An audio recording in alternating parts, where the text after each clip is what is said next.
কথায় আছে বড় মা কখনো কাউকে খালি হাতে ফেরায় না। অনেক দিন থেকে ইচ্ছে ছিল মাকে দর্শন করতে যাব, তো ফাইনালি চলে গিয়েছিলাম মাকে দর্শন করতে। So hello everyone, welcome back to new video. কেমন আছো তোমরা সবাই? আশা করছি ভালো আছো, সাথে সুস্থ আছো। আগের ভিডিওটাতে আমি তোমাদের সাথে শেয়ার করেছিলাম আমাদের ট্রেনের জার্নিটা। আমরা ওই 2:50 নাগাদ নেমেছিলাম ট্রেন থেকে, তারপরে কিছুক্ষণ রেস্ট করে ফ্রেশ হয়ে একদম সোজা গঙ্গাঘাটে গিয়েছিলাম স্নান করতে। স্নান করে রেডি হয়ে এখন কিন্তু মায়ের জন্য ফুল প্রসাদ সব কিছু নিয়ে আমরা গিয়ে লাইনে দাঁড়াবো। আমরা যখন লাইনে দাঁড়িয়েছিলাম তখন এই 25-30 জন লাইনে দাঁড়িয়েছিল, তাদের পেছনেই কিন্তু আমরা ছিলাম। আমরা অনেকটা সকালেই লাইনে দাঁড়িয়েছিলাম, কিন্তু মায়ের মন্দিরের গেট 8টা নাগাদ খোলে। তো রোদটা উঠেছিল ভীষণ। তো যাই হোক, যেহেতু মাকে দর্শন করতে এসেছি এতটুকু কোনো ব্যাপার না। তারপরে কিন্তু আমরা সবাই মিলে দাঁড়িয়ে দাঁড়িয়ে গল্প করছিলাম। আর দেখো চারিপাশটা কিন্তু লোকে লোকারণ্য হয়ে গিয়েছিল। ওখানে আশেপাশে সবাই বলছিল মঙ্গলবার শনিবার নাকি এর থেকেও অনেক অনেক অনেক ভিড় হয়, প্রচুর লোক মঙ্গলবার আর শনিবারেই আসে। তো যেহেতু আমরা মঙ্গলবার আর শনিবার যাইনি, তো আমরা ভিড়টা একটু কম পেয়েছি। তারপর দেখো দেখতে দেখতে 8টা বেজে গিয়েছে, এবার কিন্তু মায়ের মন্দির খুলে দিয়েছে। তো একে একে আস্তে আস্তে সবাই যাচ্ছে, আর এই সাইডগুলোতে ওড়নাগুলো বেঁধেছে। ভেতরে পুজোর পরে ওড়নাটা দিয়ে দেয়, আর সবাই দেখে এই আশেপাশেই বেঁধে রাখে। তো এটাও বেশ ভালো লেগেছিল। তো এখন যাচ্ছি মাকে দর্শন করতে।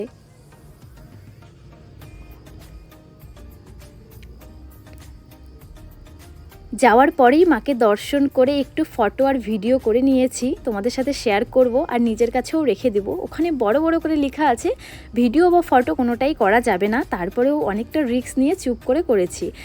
তো পুজো দিয়ে সত্যিই ভীষণ ভালো লেগেছিল। অন্যান্য মন্দিরের মতন না, অন্যান্য অনেক মন্দিরে আমি গিয়েছি পুজো দিতে, সেখানে ঢোকার সাথে সাথেই বের করে দেয়, কিন্তু এখানে নিয়মটা একদম আলাদা।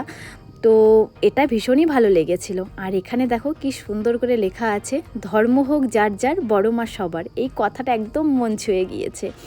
আর ওখানে একসাথে পুজো দেওয়ার সময় 40-50 জনকে একসাথে ভেতরে ঢুকায়, তারপরে এক এক করে সবার নাম গোত্র নিয়ে পুজোটা দেয়। সত্যি একদমই অন্যরকম।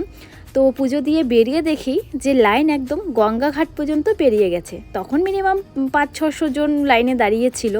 আমরা সবার গেট খোলার সাথে সাথে প্রথম যে 50 জনকে ঢুকিয়েছিল তার মধ্যেই আমরা ছিলাম। তো তারপরে কিন্তু এই পাশে একটা ফটোর দোকানে এসেছি, আর মায়ের ফটোগুলো দেখতে অপূর্ব সুন্দর লাগছিল সত্যি। আর এই কাঠামোটা যে দেখছো, এখানেই কিন্তু কালী পুজোর সময় মায়ের মূর্তির পুজোটা হয়েছিল। তারপরে পুজো টুজো দিয়ে এখন কিন্তু চলে এসেছি একটুখানি কিছু খাবো। তো এখানে নিয়ে নিয়েছি আমরা সাদা দই, আর নিয়েছে এখানে কচুরি, সাথে দিয়েছে ছোলার ডাল। তো ওখানে দেখি প্রত্যেকটা দোকানেই কচুরি পাওয়া যায়, আর ওখানে মানে সকালে সবাই কচুরি খায়। আর সাথে নিয়েছিলাম রসগোল্লা গরম গরম। তো আমরা ব্রেকফাস্ট করে তারপরে কিন্তু আবার নৈহাটি স্টেশনে চলে এসেছি। আর চারিপাশটা দেখো দেখতে অপূর্ব সুন্দর লাগছিল, সাথে মেঘটা দেখতে বেশি ভালো লাগছিল। তারপরে কিন্তু আমরা চলে গিয়েছিলাম ব্যারাকপুরে গিয়েছিলাম দাদা বৌদির বিরিয়ানি খেতে। এতদূর যখন গিয়েছি, তো সেই ভিডিওটা কিন্তু আমি আপলোড করেছি আমার সঙ্গীতা সেন প্রোফাইলে, চাইলে তোমরা দেখে আসতে পারো। তারপরে কিন্তু ওখানে শেওড়াফুলি ঘাট হয়ে এবার আমরা যাচ্ছি ব্যান্ডেল স্টেশনে। যেহেতু আমরা বোলপুর শান্তিনিকেতন যাব, আর আমাদের বোলপুর শান্তিনিকেতনের ট্রেন ছিল ব্যান্ডেল জংশন থেকে।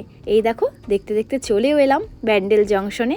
তো এখানে কিছুক্ষণ বসে রেস্ট করে খাওয়া দাওয়া করে তারপরে কিন্তু আমরা ট্রেনে করে শান্তিনিকেতন চলে যাব। যেহেতু আমরা বিরিয়ানিটা নিয়ে এসেছিলাম, ওটা ওখানে খাওয়া হয়নি, প্যাক করে নিয়ে এসেছি, এবার খাওয়া দাওয়া করে চলে যাব।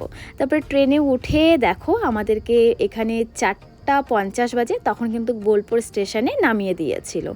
আর বোলপুর স্টেশনটা সত্যিই ভীষণ সুন্দর। প্রথমে তো ভাবিনি যে এতটা বড়, দেখলাম বেশ অনেকটাই বড়, আর ভীষণ ভালো লাগছিল। যেহেতু সন্ধে নাগাদ আমরা নেমেছিলাম, সূর্যটাও তখন অস্ত যাওয়ার পথে ছিল, আর চারদিকের পরিবেশটাও খুব ভালো লাগছিল। এখানে দেখো যেহেতু বোলপুর শান্তিনিকেতন রবীন্দ্রনাথ ঠাকুরের জায়গা, তো এখানেতে একটু নতুনত্ব থাকবেই বলো তোমরা। এই হচ্ছে বোলপুর স্টেশন। বাইরে দেখো কত সুন্দরভাবে সব কিছু করা আছে। তারপরে আমরা এখন এখান থেকে যাচ্ছি হোটেলে। তো আমরা হোটেলটা আগের থেকে আমাদের বুক করা হয়নি, আমরা একটু দেখে তারপরে হোটেলটা বুক করে নিব। হয় শান্তিনিকেতনের কাছাকাছিই থাকার ইচ্ছা আছে। তো চলো দেখা যাক কোথায় পাওয়া যায় হোটেলটা।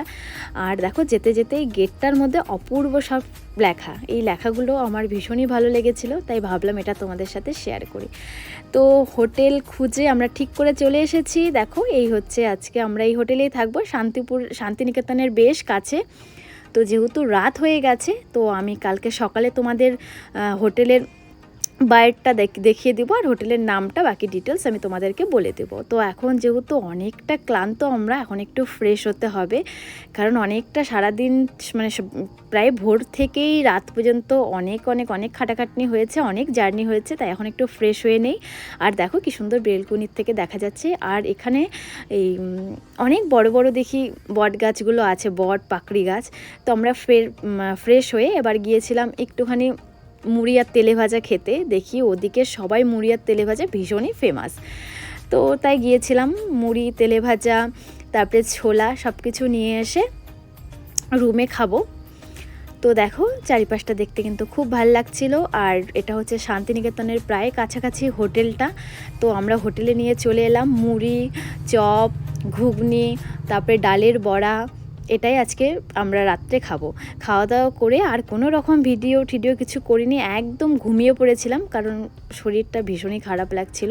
তারপরে ঘুম থেকে উঠে ফ্রেশ হয়ে এখন কিন্তু আমরা আবার মুড়ি তেলে ভাজা এসব খেতে বসেছি, কারণ সকালে ওখানে জলখাবারেই মুড়ি তেলে ভাজা এসবই পাওয়া যায়। আর এই হচ্ছে দেখো সকালে আমি তোমাদের সঙ্গে রুমের বাইরেটা শেয়ার করে দিলাম। তারপরে দেখো আমার পিসি ভীষণ ট্যালেন্টেড, ও হচ্ছে যেহেতু চাকু নিয়ে যাওয়া হয়নি, তো চামচ দিয়েই আমরা কিন্তু পেয়ারা কেটে খাচ্ছি। এখন কিন্তু আমরা বেরিয়ে যাব ঘুরতে, তো সেই ভিডিওটাও আমি তোমাদের সাথে শেয়ার করব, কারণ এই ভিডিওটা অনেকটা বড় হয়ে যাচ্ছে। এই ভিডিওটাতে আমাদের শান্তিনিকেতনে ঘোরার ভিডিওটা শেয়ার করছি না। দেখো বেশ হোটেলের বেলকুনির থেকে নিচের রাস্তাটা ভীষণ সুন্দরভাবে দেখা যায়, তো আর ভীষণই ভালো লাগছিল। ও সাইডে আবার একটু বেলকুনি টাইপের আছে হোটেলের, তো এটা দিয়ে তোমরা সামনে আসতে পারবে, আর এখান থেকে পুরো রাস্তাটা দেখা যায়। আর হোটেলের সামনেই বড় বড় অনেক বট পাকড়ির গাছ আছে, তো এটাও বেশ সুন্দর লাগছিল দেখতে। আর আমরা যেই হোটেলে ছিলাম সেটা হচ্ছে রূপসাগর লজ। তো এখানে ভাড়া নিয়েছিল 1000 টাকা। তো একজন মানে একটা রুমে 3 জন কি 4 জন তোমরা থাকতে পারবে। তো দেখো এখানে ফোন নাম্বার দেওয়া আছে, তোমাদের যদি কারো প্রয়োজন হয় তাহলে তোমরা নিয়ে নিতে পারো। তো বেশ ভালো লেগেছিল। তো তোমরা যারা আগের ভিডিওটা দেখোনি তারা দেরি না করে ঝটপট দেখে নাও। আর এই ভিডিওটা কেমন লাগলো অবশ্যই কমেন্ট বক্সে কমেন্ট করে জানাবে। আবার দেখা হচ্ছে নেক্সট ভিডিওতে। সবাই ভালো থেকো।